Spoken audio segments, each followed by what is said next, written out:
Such to the extent that most baseball fans contemplate the June draft at all, it's often about the first few rounds.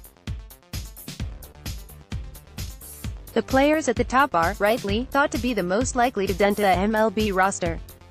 Since the parent club is almost the exclusive interest of fans, those are the primary concerns. Players down the ticket, though, can provide specific value to an organization.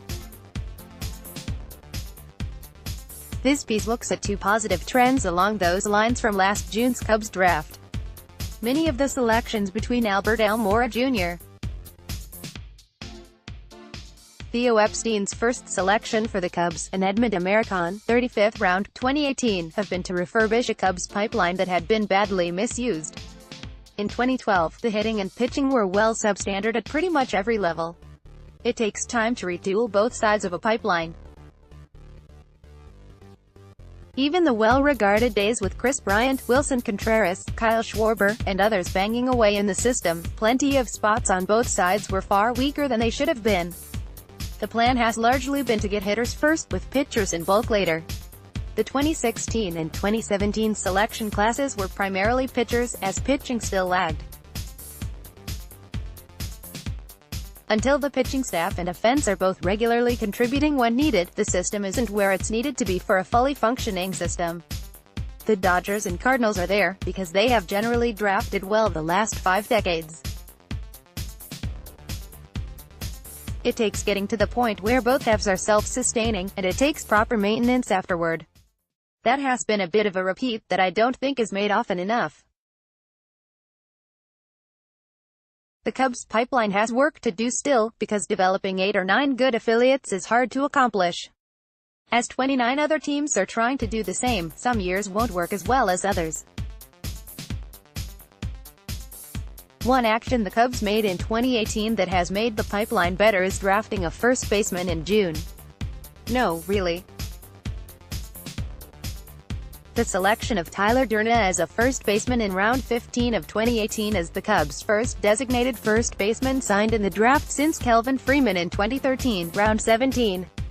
For some college squads, the first baseman is the heart of the order masher, as it goes for them.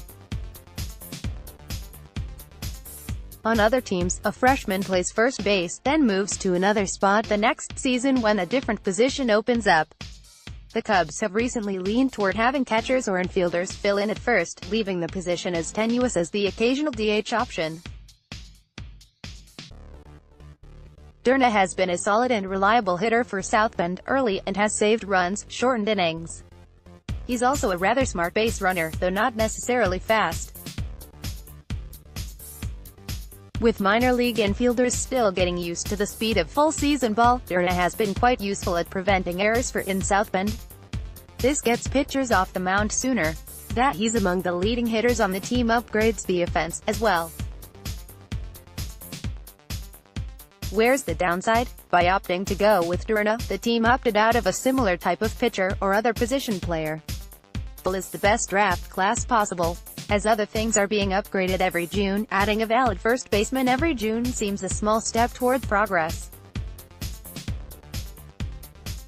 Having a true first baseman with every affiliate would figure to upgrade the defense, and add a bat, as well.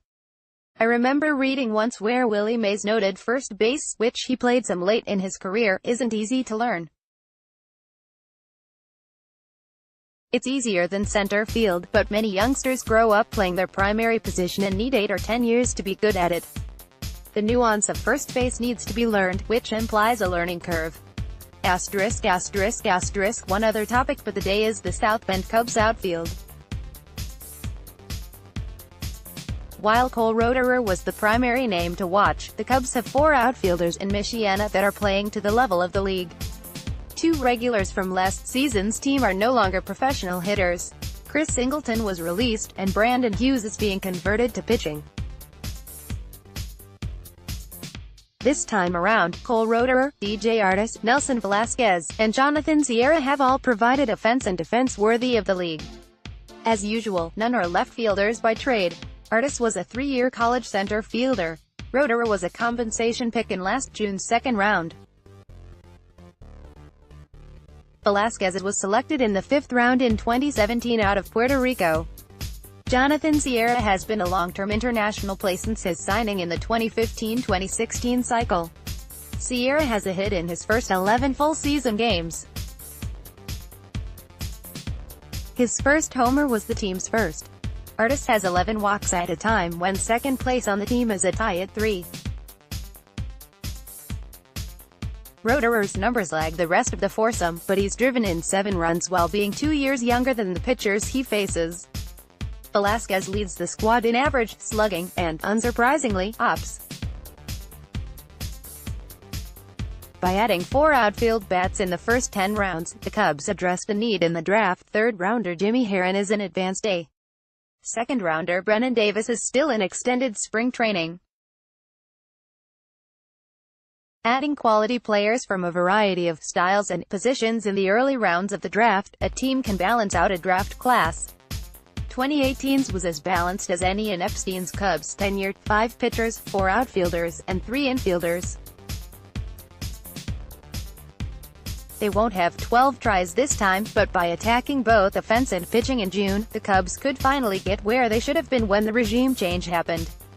Few weak spots in the pipeline. Let's block ads. Why?